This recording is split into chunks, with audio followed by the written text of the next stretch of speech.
শুভ সন্ধ্যা সুপ্রিয় দর্শক শ্রোতা সকলকে শুভেচ্ছা জানিয়ে শুরু করছি বাংলাভিউ সারাদিনের খবর। স্টুডিও থেকে এই মুহূর্তে সরাসরি যুক্ত হয়েছে আমি শ্রাবণী তালুকদার। এই অনুষ্ঠানের মাধ্যমে আপনাদেরকে জানিয়ে দেওয়ার চেষ্টা করি সারাদিনে ঘটে যাওয়া দেশ এবং বিদেশের বিভিন্ন গুরুত্বপূর্ণ খবর সংক্ষিপ্ত রূপে। প্রথমেই জানিয়ে দেব বৃহত্তর সিলেট বিভাগের বিভিন্ন খবর। জরুরি মেরামত ও রক্ষণাবেক্ষণের কাজের জন্য সিলেট নগরের বেশ কিছু এলাকায় আগামী মঙ্গলবার ২৮ জুন টানা ৯ ঘণ্টা বিদ্যুৎ সরবরাহ বন্ধ থাকবে। সোমবার ২৭ জুন এক বিজ্ঞপ্তিতে জানিয়েছেন বিদ্যুৎ উন্নয়ন বোর্ড বিক্রয় ও বিতরণ বিভাগ ২ এর নির্বাহী প্রকৌশলী শামস ই আরফিন। বিজ্ঞপ্তিতে বলা হয়, মঙ্গলবার সকাল ৮টা থেকে বিকেল ৫টা পর্যন্ত সিলেট নগরীর শিবগঞ্জ, সেনপাড়া, টিলাগড়, লামাপাড়া, সবুজবাগ, হাতিমবাগ, রাজপাড়া, বালুচর, শান্তিবাগ, সোনার বাংলা, গোপালটিলা, নতুন বাজার, উত্তর বালুচর, আল ইসলাহ, আরামবাগ সহ আশপাশ এলাকায় বিদ্যুৎ সরবরাহ বন্ধ থাকবে। শামস ই আরফিন বলেন, এই কয়েক ঘন্টা বিদ্যুৎ সরবরাহ বন্ধ থাকায় গ্রাহকদেরকে কিছুটা ভোগান্তি পোহাতে হবে। এজন্য বিদ্যুৎ বিভাগ তাৎক্ষণিকভাবে দুঃখিত।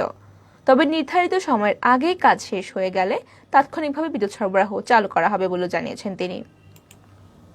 ভয়াবহ বন্যার কবলে সিলেট অঞ্চলে মানবিক সহায়তা হিসেবে নগদ অর্থ, শুকনো খাবার ও চাল বরাদ্দ দিয়েছে দুর্যোগ ব্যবস্থাপনা ও ত্রাণ মন্ত্রণালয়। জেলা প্রশাসকদের অনুকূলে এসব বরাদ্দ দেওয়া হবে। জানা গেছে, গত এপ্রিল মাস থেকে চলতি জুন পর্যন্ত সিলেট বিভাগের বিভিন্ন জেলা বন্যার কবলে। বিশেষ করে সিলেট ও সুনামগঞ্জ জেলা একাধিকবার বন্যা কবলিত হয়েছে। দুর্যোগ ব্যবস্থাপনা ও ত্রাণ মন্ত্রণালয় সিলেট বিভাগের জন্য এপ্রিল থেকে জুন অবধি নগদ ৫ কোটি টাকারও বেশি বরাদ্দ দিয়েছে। এছাড়া ৩,৭২০ মেট্রিক টন চাল বরাদ্দ করা হয়েছে। এর বাইরে হাজার হাজার প্যাকেট শুকনো খাবারও বরাদ্দ ছিল। মন্ত্রণালয় সূত্রে জানা গেছে, গতকাল রোববার পর্যন্ত সিলেট জেলায় নগদ ২,১৫,০০,০০০ টাকা, ২,০০০ মেট্রিক টন চাল, ৪৩,০০০ প্যাকেট বস্তা শুকনো খাবার এবং অন্যান্য শিশু খাদ্য ক্রয় বাবদ ১০ লাখ টাকা এবং গবাদি পশুর খাদ্য ক্রয় বাবদ ১০ লাখ টাকা বরাদ্দ দেওয়া হয়েছে। সিলেটের দক্ষিণ সুরমা উপজেলার মোগলা বাজারে বিদ্যুৎস্পৃষ্ট হয়ে শামীম আহমদ নামে ১৪ বছর বয়সের এক কিশোরের মৃত্যু ঘটেছে। সোমবার ২৭ জুন সকাল 10:30টায় ওই কিশোরকে আহত অবস্থায় হাসপাতালে নিয়ে গেলে কর্তব্যরত চিকিৎসক তাকে মৃত ঘোষণা করেন। শামীম মোগলাবাজার থানার মোগলাবাজার ইউনিয়নের জাহানপুর গ্রামের জালাল মিয়ার ছেলে। সে স্থানীয় শাহজালাল আইডিয়াল একাডেমির ৭ম শ্রেণীর ছাত্র ছিল। স্থানীয় সূত্রের বরাত দিয়ে দক্ষিণ সুরমা প্রেস ক্লাবের সভাপতি আশরাফুল ইসলাম জানান, সোমবার সকাল 10:30টার দিকে শামীম ঘরের একটি বৈদ্যুতিক সুইচ বোর্ড অন করতে গেলে বিদ্যুৎস্পৃষ্ট হয়ে গুরুতর আহত হয়। এ সময় আরেকজন আহত হন। পরিবারের সদস্যরা তাদের উদ্ধার করে হাসপাতালে নিয়ে যান। দুপুর 12:30টার দিকে কর্তব্যরত চিকিৎসক শামীমকে মৃত ঘোষণা করেন। সিলেটের জৈন্তাপুরে নদীর পাড় কেটে অবৈধভাবে বালু উত্তোলনের দায়ে 2টি ট্রাকের চালককে অর্থদণ্ড প্রদান করেছে ভ্রাম্যমাণ আদালত। এছাড়াও অবৈধভাবে বালু উত্তোলনের জন্য তৈরি করা ট্রাক ওঠানামার পথ বন্ধ করেছে প্রশাসন। 26 জুন রাত 9:30টার দিকে জৈন্তাপুর উপজেলার সারি নদীর ব্রিজ সংলগ্ন এলাকা থেকে বেআইনিভাবে নদীর পাড় খনন করে বালু উত্তোলন করে ট্রাকে লোড দেওয়ার সময় 2টি ট্রাক জব্দ করা হয়। এ সময় ট্রাকের চালক দুজনকে 10,000 টাকা করে জরিমানা প্রদান করা হয়। অভিযানের নেতৃত্ব দেন উপজেলা সহকারী কমিশনার ও নির্বাহী ম্যাজিস্ট্রেট রিপামণি দেবী এবং সহযোগিতা করেন জৈন্তাপুর মডেল থানার পুলিশের একটি টিম। ওসমানীনগরে বন্যার পানি বৃদ্ধি পাওয়ায় হাওর এলাকা সহ সেখানে কারেন্ট জাল দিয়ে মাছ এবং পোনা মাছ নিধন রোধে কারেন্ট জালের বিরুদ্ধে অভিযান চালিয়েছে উপজেলা মৎস্য অফিস। সোমবার দুপুরে উপজেলার বিভিন্ন হাওরে এই অভিযান চালানো হয়। এ সময় উপজেলার নিরাই হাওর থেকে প্রায় 200 মিটার কারেন্ট জাল জব্দ করা হয়। পরে হাওরের পাশে সিলেট ঢাকা মহাসড়ক সংলগ্ন স্থানে উদ্ধারকৃত কারেন্ট জাল আগুনে পুড়িয়ে ধ্বংস করা হয়। এ সময় সিলেটের সিনিয়র সহকারী পরিচালক আরিফুল হোসেন, উপজেলার মৎস্য কর্মকর্তা অতিরিক্ত দায়িত্বপ্রাপ্ত ডিজে বর্মন, সহকারী উপজেলা মৎস্য কর্মকর্তা আমিরুল ইসলাম সহ উপজেলা মৎস্য অফিসার, কর্মকর্তা ও কর্মচারীরা উপস্থিত ছিলেন। এবারে জাতীয় স্মরণকালের ভয়াবহ বন্যায় বিপর্যয়ের মুখে পড়েছে সিলেট ও সুনামগঞ্জের লাখো মানুষ। সরকারি এবং বেসরকারি নানা মহলের ত্রাণ এখন সর্বগ্রাসী বন্যায় ক্ষতিগ্রস্তদের একমাত্র ভরসা। এবার সেই ত্রাণ কার্যক্রমে যুক্ত হয়েছেন বাংলাদেশ জাতীয় ক্রিকেট দলের সাবেক অধিনায়ক মুশফিকুর রহিম। জানা গেছে, স্থানীয় একটি স্বেচ্ছাসেবী সংগঠনের মাধ্যমে তার 1 মাসের বেতনের পুরোটাই বন্যার্তদের সাহায্যে প্রদান করেছেন মুশফিক। সিলেট এবং সুনামগঞ্জে ত্রাণ কার্যক্রমে যুক্ত থাকা স্বেচ্ছাসেবী সংগঠনের এক সদস্য জানিয়েছেন, মুশফিক ভাইয়ের কাছ থেকে তারা 6 লাখ টাকা পেয়েছেন। 1,500 পরিবারকে এই টাকা দিয়ে সহায়তা করা হচ্ছে। তাদের রান্না করা খাবারও সরবরাহ করা হবে। সিলেট এবং সুনামগঞ্জের বন্যার্তদের পাশে দাঁড়িয়েছে বাংলাদেশ ক্রিকেট বোর্ডও। গত 21 জুন বানভাসীদের জন্য 5,000 প্যাকেট খাদ্য সামগ্রী এবং নিত্য প্রয়োজনীয় পণ্য পাঠিয়েছে সংস্থাটি। পদ্মা সেতুতে যান চলাচল শুরুর প্রথম দিনে 51,316টি যানবাহন চলাচল করেছে। এসব যানবাহন থেকে টোল আদায় করা হয়েছে 2 কোটি।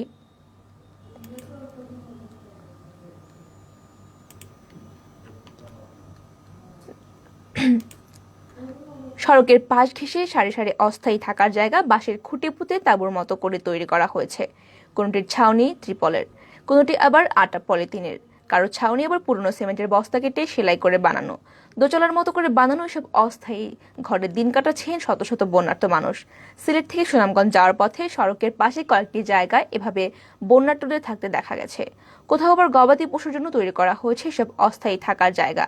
সুনামগঞ্জের ছাতক থানাধীন বরকাপন গ্রাম এলাকার সড়কের পাশে অর্ধশতাধিক পরিবার ত্রিপলের ছাউনি দিয়ে থাকার জায়গা তৈরি করেছেন।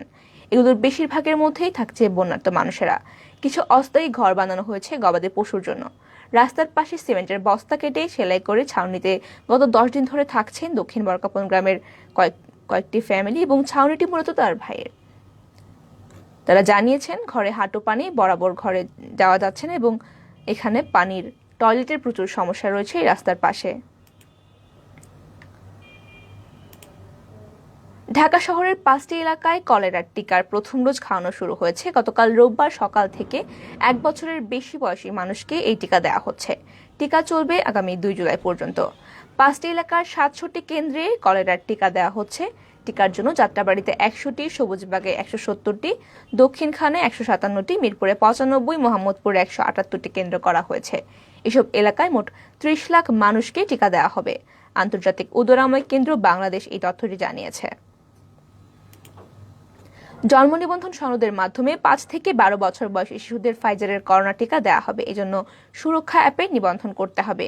আজ সোমবার দুপুরে রাজধানীতে অনুষ্ঠিত এক আলোচনা সভায় এই কথা জানান স্বাস্থ্য অধিদপ্তরের অতিরিক্ত মহাপরিচালক মির্জাদি সেব্রিনা ফ্লোরা বলেন, যাদের জন্ম নিবন্ধন নেই তাদের দ্রুত সময়ের মধ্যেই জন্ম নিবন্ধন করে নিতে হবে এবং অভিভাবকদের তিনি আহ্বান জানিয়েছেন। এছাড়া কোরবানের পশুর হাটে স্বাস্থ্যবিধি অনুসরণ করে চলার আহ্বান জানিয়েছেন সেব্রিনা ফ্লোরা। এবারে আন্তর্জাতিক। মারিউপোলের একটি বাড়ি থেকে 100টিরও বেশি লাশ পাওয়া গেছে বলে জানিয়েছে দক্ষিণ ইউক্রেনের রুশ নিয়ন্ত্রিত শহরের মেয়র উপদেষ্টা পেন্ড্রো অ্যাট্রোসেভ। সোমবার শহরটির মেয়রের উপদেষ্টার বরাত দিয়ে কাতার ভিত্তিক সংবাদ মাধ্যম আল জাজিরা এই তথ্যটি জানিয়েছে। টেলিগ্রামে মেয়রের উপদেষ্টা প্যাট্রো জানান, লিওবিজান জেলার একটি ভবন থেকে 100 জনের বেশি মানুষের লাশ উদ্ধার করা হয়েছে। যুদ্ধবিমান থেকে ফেলা বোমার আঘাতে বাড়িটি বিধ্বস্ত হয়। তিনি আরও বলেন, লাশগুলো এখনও ধ্বংসস্তূপের নিচে রয়েছে। দখলকারীদের এই লাশগুলো উদ্ধার এবং শেষকৃত্য করার পরিকল্পনা নেই।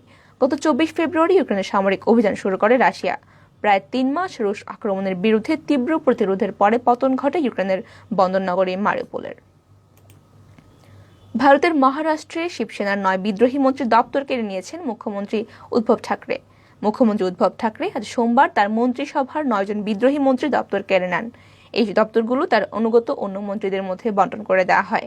এক আনুষ্ঠানিক বিবৃতিতে বলা হয়, প্রশাসনিক কাজের সুবিধার্থে বিদ্রোহী মন্ত্রীদের দপ্তর অন্য মন্ত্রীদের হাতে তুলে দেওয়ার সিদ্ধান্ত নিয়েছেন মুখ্যমন্ত্রী উদ্ধব ঠাকরে। সুপ্রিয় দর্শক শ্রোতা, আপনারা শুনছিলেন সারাদিনের বিভিন্ন খবর। শেষ করার আগে জানিয়ে দেব সারা দেশের করোনা ভাইরাস পরিস্থিতি। দেশে গত 24 ঘন্টায় করোনা ভাইরাসে আক্রান্ত হয়ে আরও 2 জনের মৃত্যু ঘটেছে। একই সময়ে করোনা শনাক্ত হয়েছে 2101 জনের। সোমবার স্বাস্থ্য অধিদপ্তর থেকে পাঠানো করোনা বিষয়ক নিয়মিত সংবাদ বিজ্ঞপ্তিতে এই তথ্যগুলো জানানো হয়েছে। দেশে করোনায় এই পর্যন্ত মৃতের সংখ্যা দাঁড়িয়েছে 29,142 জন। এছাড়াও মোট রোগী শনাক্ত হয়েছে 19,67,274 জন। বিজ্ঞপ্তিতে বলা হয়, একদিনে করোনা থেকে সুস্থ হয়েছেন 179 জন এবং এই পর্যন্ত সুস্থ হয়েছেন মোট 19,06,886 জন।